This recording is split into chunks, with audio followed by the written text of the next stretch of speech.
Hi guys, happy Tuesday and last day of our packet work. So we're going to get some packet work done and then that'll be it for the year, and then I'll have tomorrow and Thursday's work in here as well. So what they want you to do is read your own book, and then you're going to read a new story. It's called Two Foolish Brothers. We'll read through that together. And then they want you to set a timer and figure out a list of words that begin with the prefix un. So remember, the prefix un means not, so we're going to be looking for words like that throughout our story, and you can kind of copy those.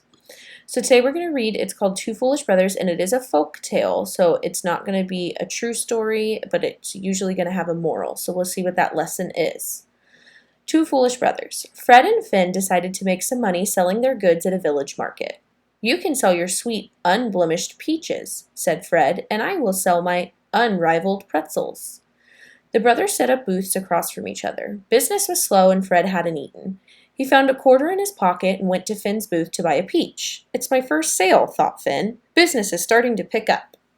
Soon Finn grew hungry, so he went to Fred's booth and bought an unsalted pretzel. He gave his brother the quarter he had earned. "Business is picking up," thought Fred. "One peach is not enough," thought Fred a few minutes later. "I'll take the quarter I just earned and buy another of Finn's peaches." Then a still hungry Finn was back at Fred's booth to buy another pretzel. Back and forth they went until all the peaches and all the pretzels had disappeared. "Our goods are gone," said Finn happily. "We must have made a lot of money." Yet when the brothers saw they had only a quarter between them, they grumbled in displeasure. "A quarter? That's what I had when we started," said Fred in disbelief. The unhappy brothers disassembled their booths and walked home, shaking their heads in puzzlement. So what they want you to do is make a list of words that start with un. So you guys can borrow some from the text. So these were our old spelling words. So we have unrivaled, unblemished, unhappy was in there. So you guys can think of more and see how many you come up with, and you can share those on Google Classroom. And then you can write a silly story using as many of the prefix words un as you can.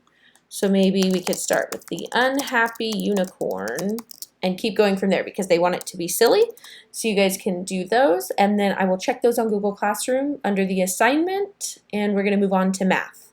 So remember, we're still working in fractions, so you guys can use the anchor charts that are in Google Classroom and the fraction vocabulary that's also linked. I believe it's #080. And remember, a fraction lies between the number 0 and 1. It's not a whole number, it's a fraction of a number, so it's just one part. So they want us to mark and label the points 1/4, 2/4, 3/4, and 4/4 on the number line, be as exact as possible. So what I did was I took the number line from 0 to 1 and I broke it up into 4 parts. So I have 1 part, 2 part, 3 part, 4 part. So I put 3 lines in there to break it up. And all I'm going to do is drag it. So I know 0 and then goes 1 out of 4. I can drag it. 1 out of 4. And then I know next is 2/4. Then I know next is 3/4. And then 1 whole. Oh, sorry guys. 3/4. And then I know 1 whole is the same as 4 out of 4. So I'm going to put that under the 1 just so they know. Okay, then we're going to look at a number 1 on number 2, and it says mark and label the point 2/3 on the number line and be as exact as possible. So what I had was a number line just like down below, but I put in 2 lines so that I have 3 spaces. Remember, we start after the 0 and we stop before the 1. So I have 1 part, 2 parts, 3 parts. So I go 0, and then my first line represents 1/3. Then my next part represents 2/3. And then I know this is 1 out of 1, but they wanted me to represent 2/3. So I'm going to show this as a dot, and I'm going to mark it with a dot on the number line there. So I know that that is 2/3. Then I'm going to come down to number 3, and it says mark and label the points 1/2, 1/3, 1/4, and 1/5 on the number line. And we're going to be as exact as possible. So we're going to do what we can. So I'm going to start with my smallest one, which remember in class we said that the smaller the bigger the bottom number, the smaller the pieces, because that's how many pieces you're splitting. So if I have 1 out of 5, most people would think that's the bigger one, but it's actually not, because I have a whole pizza and I have to split it with 5 people. So those pieces are going to be smaller. So I know my first one is going to be 1/5, and it's going to be somewhere somewhere around here, so I'm going to drag that over. Then my next smallest one is 1/4, because I have to split that between 4 people, and it's going to be a little bit bigger, but not much. I'm going to kind of put that up there so it doesn't get jumbled up. Then I have 1/3, because remember I'm splitting it between 3 people, so it's going to be a little bit bigger, but not much. And I'm going to drag my 1/3 over. And then I have 1/2. That means this line between 0 and 1 needs to be split in half. So I'm going to split it about here, and that is where my 1/2 marker is going to be. So as you can tell, 1/2 is bigger than 1/5 because I only have to break it into 2 parts. So the pieces are going to be a little bit bigger because there's only 2 people I'm sharing with. Whereas 1/5, there's 5 people. So in fractions, it's kind of like opposite day. The bottom number, the bigger it is, the smaller the piece that's going to be. Okay, and then we're going to move into procedural practice. And we're going to start with number 1, and they want us to label the fractions between 0 and 1 on the number line. So we have to figure out how many pieces they're splitting them in and where our fractions are going to go. So if we start on number 1, we're going to start after 0 and before 1. So I'm going to count how many parts do I have. I have 1 part here, 2 parts here, and 3 parts here. So I know it's out of 3. So here starts 0. My first line is going to be 1/3, and my next mark is going to be 2/3. And that's all I had to do. Then on number 2, I'm going to do the same thing. I'm going to count my spaces to see what my denominator is going to be, which is the number down below. So I have 1, 2, 3, and 4.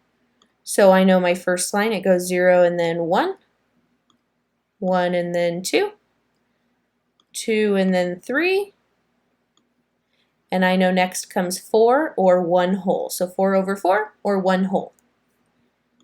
Then we're going to come here and it says write the fraction that is represented by each point on the number line. So remember, the first thing we're going to do is figure out what is our denominator. How many parts do we have to break it up into? So we start after the 0. So here's 1, 2, 3, 4, 5, 6, 7, and 8. So it's out of 8, so our denominator is going to be 8. And we just have to look at the line to tell us our top. So I'm going to go ahead and fill all of these in because they're all going to be out of 8. And then I'm going to look here. It says point A is, so A is, I go over how many? 1. So that one's 1 out of 8. Then I'm going to come to number 4, point D. So here's 1, 2, 3, 4, 5, 6, 7. So that's 7 out of 8. Then I'm going to look at C, and that's 1, 2, 3, 4, 5, 6 out of 8. And then point B is going to be 1, 2, 3. So that's 3 out of 8. And that is all we had to do for that one. And number 7 says Jamal spent 3/4 of his allowance. On the number line, label the fraction that represents the part that Jamal spent. So all we have to do is represent 3/4. So I'm going to look here and I'm going to see, is it broken up into 4 parts? Because it should be. 1, 2, 3, 4. Perfect, 4 parts. So I'm just going to find 3/4. So here's 1/4, 2/4, 3/4. So what I want to do is I want to label that with a dot, and I'm going to make a pretty big dot like I did before, and I'm going to label it over on, I'm going to make it a little smaller. It's a little big. I'm going to label it on 3/4. Then I'm going to come in and just in case, I'm going to put in my fraction 3 out of 4. And that is all I had to do on that. So that is it for today's work. The last thing we did was fractions. If you guys have any questions, comment down below. And then tomorrow you guys have a scavenger hunt to do. So it's all about shapes. So shapes would be squares, rectangles, circles, different things like that. And you can look around your house for shapes that are represented. It's shown below on the other sheet, so it'll show you what you're looking for, and then you guys can kind of write what you see at your house. And you can also add this on Google Classroom, and then on Thursday they want you to build your own time capsule. So we'll read through this really quickly and then we'll go over what you can do. So it says, when buildings such as schools, courthouses, and churches are built, people often include a time capsule, a special container into which they place items that can tell about their lives and times to future generations who open the container. Anyone can put together a time capsule that includes items that are important to them. Time capsules tell us how people lived in past generations. People put objects from their everyday lives into time capsules, including documents that discuss the political, social, and general interests of the time, as well as more interesting items that paint a picture of the people who created the capsule. Today, when we say time capsule, we generally are referring to a container, such as a stainless steel capsule or a stable plastic jar, that preserves items over a period of time. One interesting time capsule was put together in Japan in 1970 in celebration of the Japan World Exposition.